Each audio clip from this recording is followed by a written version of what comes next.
अनुराग भदौरिया सीधे सीधे ये कह रहे हैं इस बार माहौल जो है वो बदल रहा है और आम चुनाव में आप जो केंद्रीय मंत्रियों के भरोसे बैठे हुए हैं, ऐसे नहीं होगी नैया पार आपकी। अनुराग भदौरिया कह रहे हैं। आलोक अवस्थी, देखिए मेरा ये कहना है, अनुराग भदौरिया की पार्टी एक प्रदेश की पार्टी है और एक प्रदेश की राष्ट्रीय पार्टी है, वो बताते हैं अपने आप को। भारतीय जनता पार्टी का व्यापक जनाधार है। हमारे तमाम नेता इस उत्तर प्रदेश के अन्य राज्यों में भी चुनाव में प्रचार करने के लिए जाते हैं और अन्य राज्यों के तमाम नेता हमारे राज्यों में प्रचार करने के लिए आते हैं। तो यहाँ पर एक टीम भावना से हम लोग काम करते हैं। दूसरी बात मैं भदौरिया जी से पूछना चाहता हूँ, भदौरिया जी आप हर चुनाव से पहले दावा करते हैं कि इस बार भाजपा का सुपड़ा साफ हो जाएगा। 2014 में आप मुख्यमंत्री थे अखिलेश यादव जी, क्या कारण था कि आप 5 सीटों में सिमट गए और भारतीय जनता पार्टी 73 सीटें लेके गई? क्या आपने ये बताना पसंद करेंगे कि 2017 में आपने 5 वर्ष शासन किया था अखिलेश यादव जी ने और आपको कांग्रेस की बैसाखी लेकर चुनाव लड़ना पड़ा, उसके बावजूद आपका सुपड़ा साफ हो गया, भारतीय जनता पार्टी 325 सीटों की विशाल बहुमत से विधानसभा में आई। उसके बाद क्या कारण है कि 2019 में आप बहन कुमारी मायावती जी के साथ लड़े, उसके बाद भी आप 5 सीटों में सीमित रहेगा, भारतीय जनता पार्टी ने फिर बहुमत से सरकार बनाई। भारतीय जनता पार्टी देखो चुनाव की बात कर रही है बार बार। मैं कह रहा हूँ कि जो जनता को आपने वादे किए थे क्या पूरे कर दिए? क्या छुट्टा जानवर अब बंद हो गए जिनकी वजह से लगातार फसलों का नुकसान हुआ है, लोगों की हमारे बातों पे भरोसा करती है, इसके बारे में चर्चा नहीं दिखाई पड़ रहे हैं, इसके बारे में जनता लगातार वोट कर रही है। जनता के ऊपर आप उंगली उठा करके जनता के विवेक को आप चैलेंज मत करिए।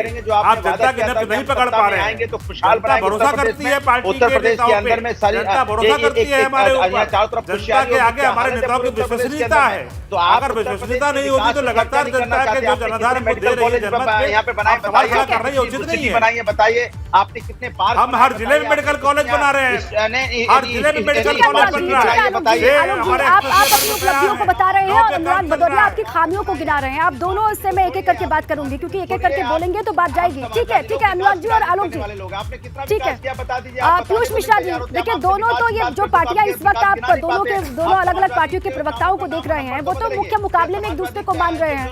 वो कह रहे हैं कि हम तो अपनी तैयारी कर रहे हैं, हमारी तो प्लानिंग दिखाई दे रही है। आप कहाँ पर हैं पीयूष मिश्रा? कैसी तैयारी और क्या है आप लोगों की प्लानिंग 2024 को लेकर?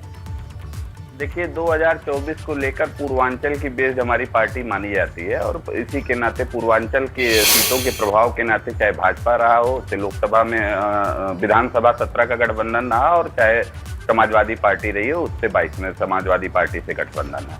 पूर्वांचल की जिन सीटों पर हम आते हैं जिसमें से मुख्य हैं बलिया, गाजीपुर, घोसी, बस्ती, गोंडा, आजमगढ़, अम्बेडकर नगर, गोरखपुर। ये मैं पिछली बार के रिजल्ट सहित बता रहा हूँ। इन सीटों पर 2019 में हमने अकेले अपने दम पर चुनाव लड़ा, जिनमें से बलिया में 50,000, गाजीपुर में 35, घोसी में 70, बस्ती में 20, गोंडा में 10, आजमगढ़ में 20, अम्बेडकर नगर में 60,000 और गोरखपुर में 40,000 हमने वोट पाए। 39 सीटों पर हमने चुनाव लड़े थे और पूर्वांचल की जो बेस हमारा जो बेस वोट का बेस कैडर का सीट है वहां पर हमने इतने वोट यहाँ पर गेन किए। वो हवा बदल चुकी है पीयूष मिश्रा जी। अब 2019 वाली हवा रही नहीं उत्तर प्रदेश में। 2024 को लेकर किस तरीके से आगे बढ़ रहे हैं, क्या रफ्तार है आपकी और वेट एंड वॉच की स्थिति में है? बिल्कुल बिल्कुल, मैं वही बता रहा हूँ कि पूर्वांचल में हम अपनी स्थिति को हम 20,000 पाते हैं, 10,000 पाते हैं, 5,000 पाते हैं, वोट काटने। अनुराग भदौरिया कह रहे हैं आपको, पीयूष मिश्रा अनुराग भदौरिया कह रहे हैं कि वोट कटवा बन चुके हैं आप लोग उत्तर प्रदेश में।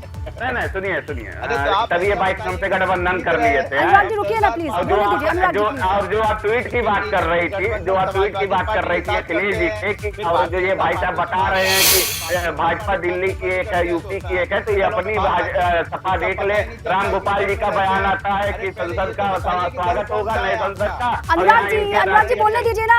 आप मान लिया कि आपसे दूरी उन्होंने बना ली है, आप ऐसे थोड़ी ना कि उनको बोलने भी नहीं देंगे। अनुराग भदौरिया पहले अपने गिराबान में जाके देखिए और बसला जी बात सुनिएगा। इनको दिक्कत हो, समाजवादी पार्टी को दिक्कत होगी क्योंकि ये इनके राष्ट्रीय अध्यक्ष तो घर तेजी में बैठे रहते हैं। आजमगढ़ के उपचुनाव में तो ये निकले नहीं, रामपुर में आजम खान जी लड़ते लड़ते गिर गए, वहां तो ये निकले नहीं। इनको तो दिक्कत होगी। किसी भी पार्टी का अगर कोई भी नेता जाता है, पन्ना प्रमुख बनाता है, तो समाजवादी पार्टी के पेट में दर्द होना जायज है। तो राष्ट्रीय अध्यक्ष अखिलेश यादव इसी में बैठे रहते हैं। ठीक है अच्छा, अनुराग भदौरिया और पीयूष मिश्रा जी, ठीक है, दोनों के बीच में अनुराग जी सुन तो लीजिए पहले, सुनिए अनुराग जी, देखिए दोनों के बीच में दूरी बढ़ गई है, लेकिन गुंजाइश तो रखिए कि बाद में फिर से मूड अगर बदल गया भाजपा का।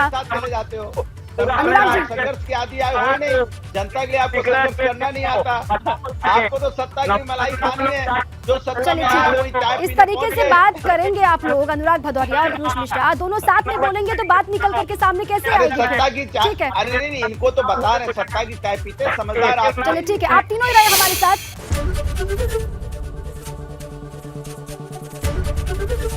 एबीपी गंगा, खबर आपकी, जुबान आपकी।